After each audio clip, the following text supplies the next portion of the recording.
পদ্মাবতী মা মনসা দেবী নাগেশ্বর নাগ পূজা পদ্মাবতী পরিমনসা বৃক্ষ নাগেশ্বর নাগ দেবী নাগ পূজা নাগ মাতা পদ্মাবতী পদ্মা পূজা নমো নমো জয় মা বিশ্বহরি পদ্মাবতী মা মনসা দেবী নাগেশ্বর নিত্যায়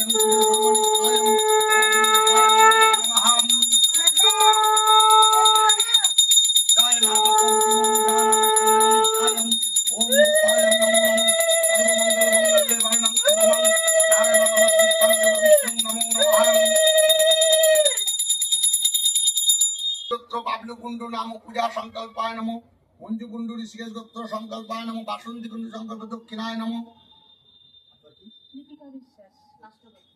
দীপিকা বিশ্বাস কাশ্যপ গোত্র ভোগ সংকল্পায় নমো নমো বাবলুকুণ্ড ঋষিকেশ গোত্র সংকল্পায় নমো বাসন্তী কুণ্ড ঋষিকেশ গোত্র দক্ষিণা সংকল্প দক্ষিণায় নমো নমো ফলমূল মিষ্টান্ন ভোগ সংকল্প ওম নমো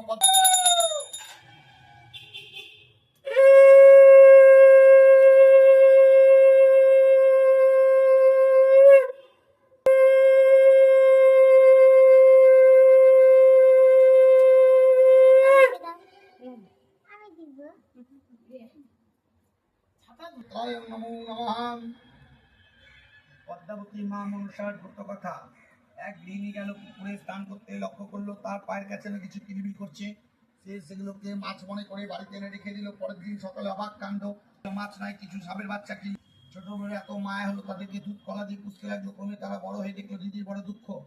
দিদির দুঃখের অবসানের জন্য ফিরে গেল তাদের মা পদ্মাবতীর কাছে। পদ্মাবতীকে গিয়ে সব কথা খুলে বললো। পদ্মাবতী তখন তাকে কয়েকদিনের জন্য নিয়ে আসলো, কিন্তু তাদের গরম দুধ খাওয়াতে বারণ করলো। কিন্তু গরম দুধ খেয়ে তাদের জিভ পুড়ে গেল।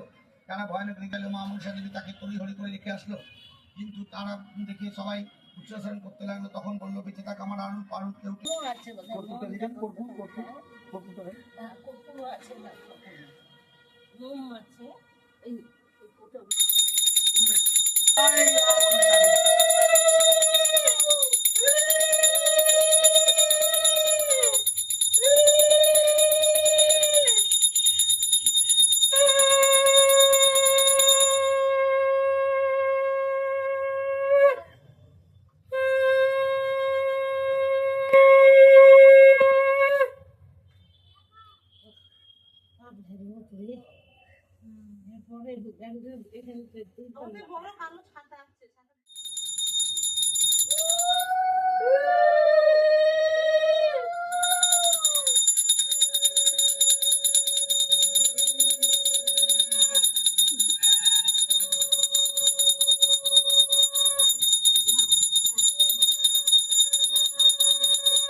বলে নাস্তিক মুনি,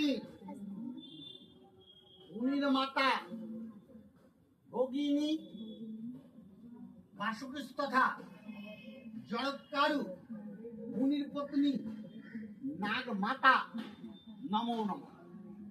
আস্তিক মুনি, মুনির মাতা ভগিনী বাসুকৃষ তথা